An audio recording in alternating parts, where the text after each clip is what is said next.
Michelle thinks American men suck. Let me warn you, your rage does not exist in a vacuum.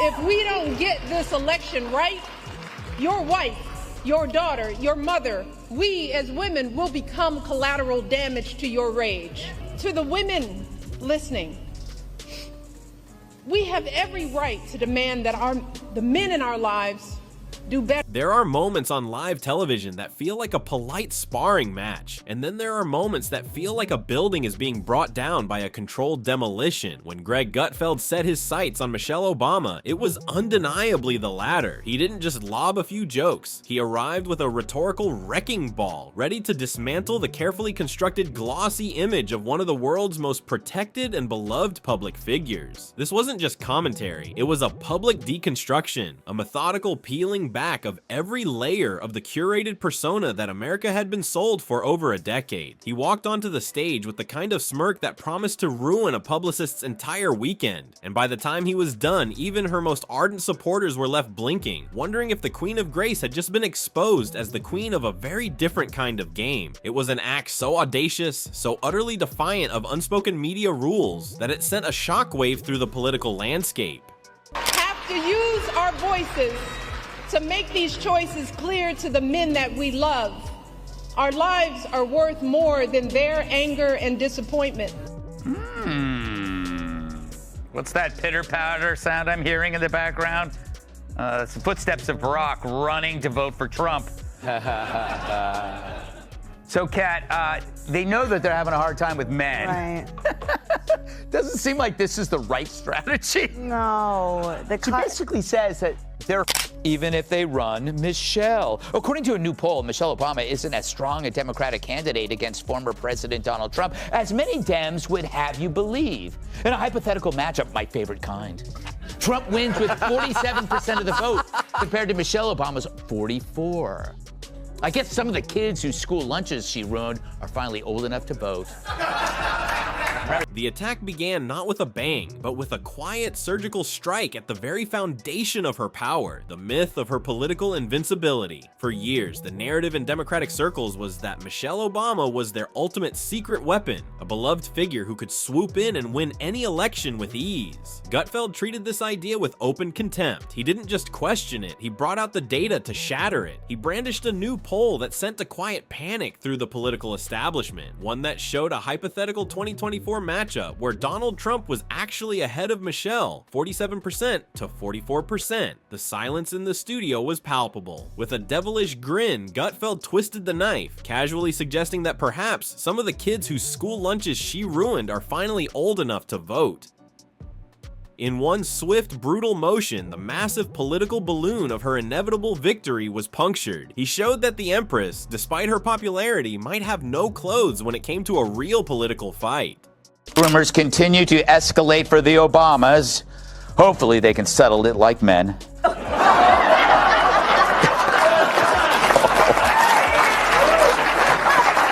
Maybe so, but her analysis seems a symptom of a greater problem that contributed to her party's loss. It goes back to seeing the group and not the person. I call it IPB, identity politics blindness.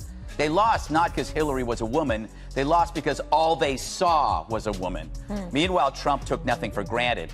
Fact is, many voters would have happily voted for a woman, just not that one. Because unlike Trump, she didn't speak to their concerns, she only spoke of her entitlement. She just assumed that she had the vote. And just assuming a woman must vote for a woman seems pretty insulting from a man. Humans are more complex, surprising, and interesting than liberals give them. From there, Gutfeld pivoted from her political future to her personal brand, zeroing in on the multi-million-dollar story she sold to the world, her memoir, Becoming. He held up the book not as a piece of literature, but as a piece of evidence. It's called Becoming, he sneered, as in becoming a billionaire for talking about how tough it is to live in a mansion when people still expect you to smile at them. This became the launchpad for his central theory of strategic victimhood. He painted a masterful, scathing picture of a woman who expertly leverages her past struggles to forge a bond of relatability, all while living a life of almost unimaginable privilege. He highlighted the profound irony of her discussing imposter syndrome while being one of the most celebrated and praise public figures on the planet. "Lady, if you're an imposter, what chance do the rest of us have?" he asked the audience. He dissected her interviews, showing a pattern where she is always overcoming, always rising. An impressive performance, he noted, considering she's been perched at the absolute pinnacle of society for 15 years. The message was corrosive and clear. Her struggle is no longer a reality. It is a meticulously crafted, highly profitable product. Michelle Obama has openly admitted that she and Barack sleep in separate bedrooms. Here's how it works. She sleeps downstairs and he likes men. In the latest installment of What Happened in an Election That Occurred a Year and a Half Ago, Michelle Obama was asked how Trump won, and she laid the blame on Hillary. Just kidding, she blames sexism from women against women. In light of this last election, I'm concerned about us as women and how we think. If we're not comfortable with the notion that a woman could be our president, compared to what? You know, we have to have that conversation with ourselves. This led Gutfeld to expose the machinery behind her image, her sacred bulletproof status. He posed a question that hangs in the air of every newsroom but is rarely spoken aloud. Why does no one ever offer a genuine critique of Michelle Obama? The answer, he explained, is a brilliant, unspoken strategy. You criticize her, he laid out, and suddenly you're a sexist, a racist, a monster. He argued that her identity has been masterfully weaponized by a sophisticated PR team to serve as an impenetrable shield, deflecting any and all criticism before it can land. Any question about her policies, her wealth, or her influence is immediately reframed as a hateful attack on her personhood. Gutfeld was calling out the silent contract of the American media. Michelle Obama is off limits. By simply articulating this, he was committing a cardinal sin, daring to step on the most electrified third rail in modern American culture. He wasn't just critiquing her, he was critiquing the very system that protects her, a system that he claimed has made her a franchise, not a person. Michelle's been busy working on a new podcast, and so far, it's been a flop. The first 2 episodes have been up all day and only gotten a few thousand views on YouTube. Half of them are probably primetime producers. But still, Michelle's spilling the family secrets, like how Barry gets on her nerves. Listen. Barack, he had to adjust to what on time was for Because he was on that island time. Well, but, I've got this husband who's like, when it's time to leave, it's 3 o'clock, he's getting up and going to the bathroom.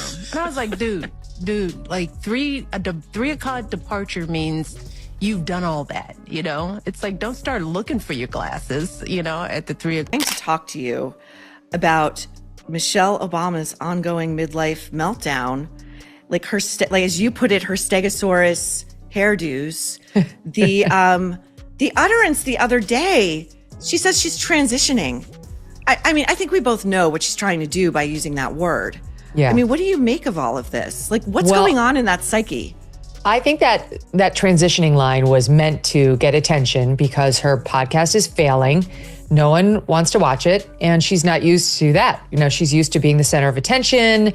Everyone's interested in me. I don't have to try hard. And so now But this protection, Gutfeld argued, wasn't just social, it was fundamentally commercial. This became the blistering core of his takedown. He declared that Michelle Obama is not leading a movement, she is managing a global lifestyle brand. He famously called her a corporate-sponsored Yoda with a stylist, a figure who dispenses vague, feel-good wisdom that ultimately serves to sell you something. He broke down the formula with surgical precision. Start with an emotional buzzword like hope, rise, or become, then follow it up with a product to purchase. He mimicked her syrupy, inspirational tone. We need to come together. We need to hope. We need to buy my hardcover edition for $29.99, now available in Target. He drove the point home with a devastating analogy, claiming she sells empowerment like Starbucks sells identity, personalized, pleasant, and of course, wildly overpriced. Gutfeld wasn't just making a joke, he was exposing what he saw as a deeply cynical loop. It's not about empowering you, he stated flatly. It's about marketing to you. It was inspirational capitalism, wrapped in an Instagram filter and sold with a smile. Michelle Obama surprised fans on our new podcast by saying her pet peeve about her husband is that he's chronically late. For example, we're still waiting on him to admit he's from Kenya. And as for Barack's pet peeve about Michelle, he's mad that she keeps leaving the toilet seat up. When she cleans it. When she cleans it. I regret that. Whoopi Gold. Now, why is Michelle Obama whinging? She seems to always be whinging. Why are things so hard for her right now? I know. I mean, because when you're thinking of victims of this awful world, you think of Michelle Obama and how terrible we've all been to her. This woman is a one-woman destitution derby. Every time we check in on her at her podcast, she is feeling sorry for herself. She is criticizing Barack Obama or this country. She never has a positive word to say about anything. And the latest example was when she went on this other guy's podcast, Jay Shetty. She goes and sits down with him, and he asks her, what are you afraid of? And she starts off by saying, well, it's not, my fears aren't for me. You know, I think about the streets. My fears aren't for me. Well, in this current climate for me, it's, you know. The perfect test for this theory arrived when rumors began to surface about her new podcast. After massive hype, the numbers were reportedly so low that the project was considered a flop. For the first time, the queen who commanded the world's attention found that her subjects weren't clicking play. Then, as if on cue, a bizarre headline emerged. Michelle Obama announced to the world that she was transitioning. Gutfeld pounced on the comment with predatory glee, framing it not as a moment of genuine self-reflection, but as a calculated and cynical ploy for attention. He suggested she was intentionally using a culturally loaded word, one deeply meaningful to a specific community, simply to generate clicks and rescue her failing brand. It was, in his view, a perfect case study of her methods. When the product isn't selling, create a new controversy. It was a shocking accusation, suggesting a level of media manipulation that was both brilliant and deeply disingenuous. The cracks in her image began to widen as Gutfeld turned to her own public statements, arguing that she had a habit of turning on her own supporters. He revisited her infamous comments after the 2016 election, where she blamed the loss on women, suggesting they weren't comfortable enough with the idea of a female president. It was a move that stunned many, as it seemed to shift blame onto the very people she was meant to inspire. Gutfeld then connected this to her more recent demands that men do better, and her warnings about their rage. Through Gutfeld's lens, this wasn't leadership, it was condescending entitlement. He diagnosed it as a symptom of identity politics blindness, a worldview where individuals are erased and replaced with voting blocks who are expected to fall in line. While she was lecturing from on high, he argued her opponents were speaking directly to the concerns of real people. Her words revealed a profound and perhaps fatal disconnect.